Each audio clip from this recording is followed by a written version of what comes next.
നമ്മളിതാ എവിടെ പോന്ന് കൊട്ടിയൂരിലേക്ക് പോവാന്ന്.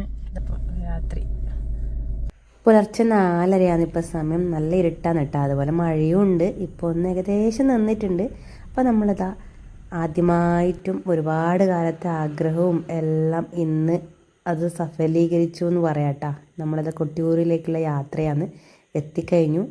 2-2.5 കിലോമീറ്റർ ദൂരെയാണ് കേട്ടോ വണ്ടി പാർക്കിംഗ് സ്ഥലം കിട്ടിയത്. എന്നൊക്കെ ഇന്ന് ഞായറാഴ്ചയാണ്, അപ്പോൾ നല്ല പോലെ ആൾക്കാരുണ്ട്. ഇന്ന് ലീവുള്ള ദിവസമല്ലേ, അപ്പോൾ ചെരുപ്പൊന്നും ഉള്ളിലേക്ക് ഇട്ടിട്ട് പോയി കഴിഞ്ഞാൽ കിട്ടൂല എന്ന് വിചാരിച്ചിട്ട് വണ്ടിയിൽ തന്നെ ഊരി വെച്ചിട്ട് നഗ്ന പാദത്തോടുകൂടി നമ്മൾ ഒരുപാട് ദൂരം നടന്നു കേട്ടാ.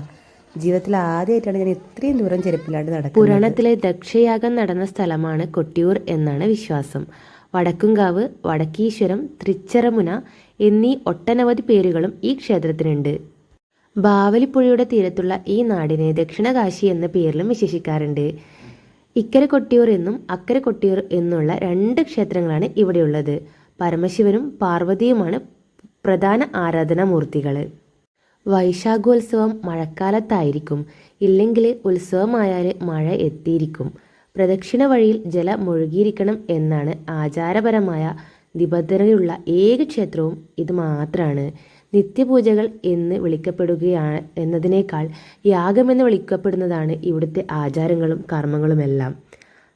പരശുരാമനും ശങ്കരാചാര്യരും വ്യത്യസ്ത ഘട്ടങ്ങളിലായി ചിട്ടപ്പെടുത്തിയ ഉത്സവ ചടങ്ങുകൾക്ക് പ്രധാനമായും 7 അംഗങ്ങളും 4 ഉപാംഗങ്ങളുമാണ് ഉള്ളത്. കൂടാതെ ചില സവിശേഷത ചടങ്ങുകളുമുണ്ട്. ത്രിമൂർത്തികളും 33 ദേവങ്ങളും ഒന്നിച്ചുകൂടിയ ദക്ഷയാഗം നടന്ന സ്ഥലമാണ് കൊട്ടിയൂർ. അതിനാൽ ഇവിടെ എത്താൻ കഴിയുന്നത് പോലും വലിയ പുണ്യമായിട്ടാണ് എല്ലാവരും കരുതുന്നത്. സതീദേവിയുടെ പിതാവായ ദക്ഷൻ ഭഗവാൻ ശിവനൊഴികെ ബാക്കി എല്ലാവരെയും ക്ഷണിച്ച് സർവ്വ ഐശ്വര്യവും നേടാൻ വേണ്ടിയിട്ട് യോഗം നടത്തി.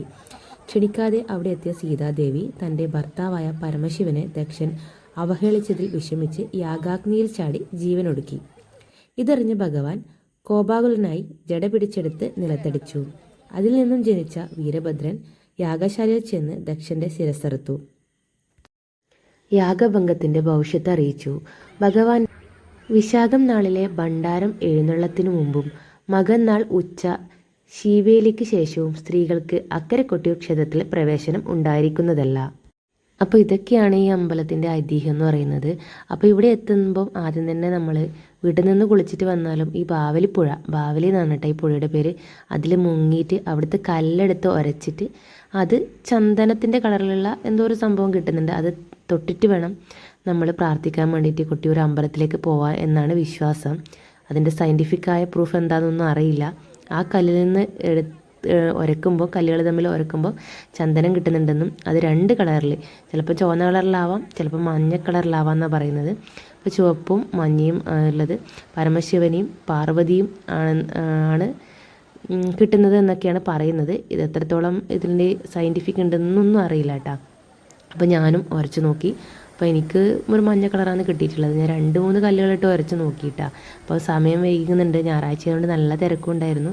അപ്പോൾ പിന്നെ നമ്മളിതാ ഉള്ളിലോട്ട് പോവാന്ന്. ക്യൂ എന്ന് വെച്ച് കഴിഞ്ഞാൽ ഒരു രക്ഷയില്ല. അപ്പം 2 തരത്തിലുള്ള ക്യൂ ഉണ്ടായിരുന്നു. അപ്പോൾ നമ്മൾ അതിൽ അധികം പെട്ടെന്ന് നീങ്ങുന്ന ക്യൂവിലാണ് നിന്നത് കേട്ടോ. അപ്പം മൊത്തം വെള്ളമാണ്. ആ വെള്ളത്തിലൂടെ വേണം അമ്പലത്തിലേക്ക് പോകാൻ വേണ്ടിയിട്ട്. ഈ മഴക്കാലത്ത് വെള്ളം ഓൾറെഡി ഉണ്ടാവും, വെള്ളം ഇല്ലെങ്കിലും വെള്ളം അടിച്ച് കയറ്റുന്നതാണ് തോന്നുന്നത്. കാരണം ആ വെള്ളത്തിൽ നിന്നിട്ട് വേണം മുന്നോട്ട് പോവാൻ. അതാണ് വെള്ളത്തിലാ ചുറ്റപ്പെട്ട് കിടക്കുന്ന അമ്പലമാണ് കൊട്ടിയൂർ എന്ന് പറയുന്നത്. നല്ല തിരക്കുണ്ട്. കാലുകൾ ഇങ്ങനെ താഴത്തെ കല്ലുകളൊന്നും അത്ര ലെവലൊന്നും അല്ല, ചിലപ്പം കുഴിയിലൊക്കെ പോകുന്നുണ്ട് കാല്. പക്ഷേ എന്തോ ഭാഗ്യത്തിന് ആ സമയത്ത് മഴ ഉണ്ടായിരുന്നില്ല കേട്ടോ. കുറച്ച് കഴിയുമ്പോൾ നല്ല മഴ വന്നു. ഉള്ളിലെത്തിയപ്പോഴത്തേക്ക് നല്ല തിരക്കാണ്, ഒരു രക്ഷയില്ല. അപ്പോൾ അവിടെ ഫോട്ടോഗ്രാഫിയും വീഡിയോഗ്രാഫിയും ഒന്നും അതിൻ്റെ താഴോട്ട് ഇല്ല കേട്ടോ. അപ്പോൾ ഇവിടെ മേലെ നിന്നിട്ടാണ് ഞാൻ ഈ വീഡിയോസൊക്കെ എടുത്തിട്ടുള്ളത്. താഴോട്ട് മൊബൈലൊക്കെ സ്വിച്ച് ഓഫ് ആക്കി വെക്കാൻ പറയുന്നുണ്ട്. നല്ല തിരക്കുമാണ്. അപ്പോൾ അവിടെ നിന്ന് ഇറങ്ങിയിട്ട് തിരിച്ചു വരുമ്പോൾ നല്ല മഴയായിരുന്നു. അങ്ങനെ ഞങ്ങൾ ആദ്യമായിട്ട്, കണ്ണൂരാണെങ്കിൽ പോലും ഇതുവരെ പോകാൻ പറ്റിയിട്ടില്ല, അപ്പോൾ ആദ്യമായിട്ടാണ് ഇപ്രാവശ്യം കൊട്ടിയൂർ അമ്പലത്തിൽ എത്തിയിട്ടുള്ളത്. അപ്പോൾ കൊട്ടിയൂരിൻ്റെ വിശേഷങ്ങളൊക്കെ നിങ്ങൾ കണ്ടില്ലേ. അപ്പം യാത്രയൊക്കെ എന്ന് വെച്ചാൽ അവിടെ പോകുന്നതൊരു പ്രത്യേക സുഖമാണ് കേട്ടോ. അപ്പോൾ ഒരുപാട് വിഷമമൊന്നും തോന്നിയിട്ടില്ല. കുട്ടിയുണ്ടായിരുന്നു, മോക്കും വലിയ ബുദ്ധിമുട്ടൊന്നും ഉണ്ടായിരുന്നില്ല കേട്ടോ. ഒരുപാട് ദൂരം നടന്നു. കാലുവേദന ഒന്നും ഇപ്പം അറിയുന്നില്ല. പുഴയിൽ കുളിച്ചപ്പോഴും നല്ല സുഖമായിരുന്നു, തണുപ്പാണെങ്കിൽ പോലും. അപ്പോൾ അമ്പലത്തിലെത്തുമ്പം അതൊരു വലിയ പുണ്യമാണെന്ന് പറയുമ്പോൾ നമുക്ക് ചിലപ്പോൾ അതൊന്നും തോന്നാതിരി ആ ഒരു എന്താ പറയുക കഷ്ടപ്പാടൊന്നും തോന്നുന്നുണ്ടാവില്ല കേട്ടോ. അപ്പോൾ അത് കഴിഞ്ഞ് പ്രസാദം കിട്ടിയിട്ടുണ്ടായിരുന്നു കേട്ടോ.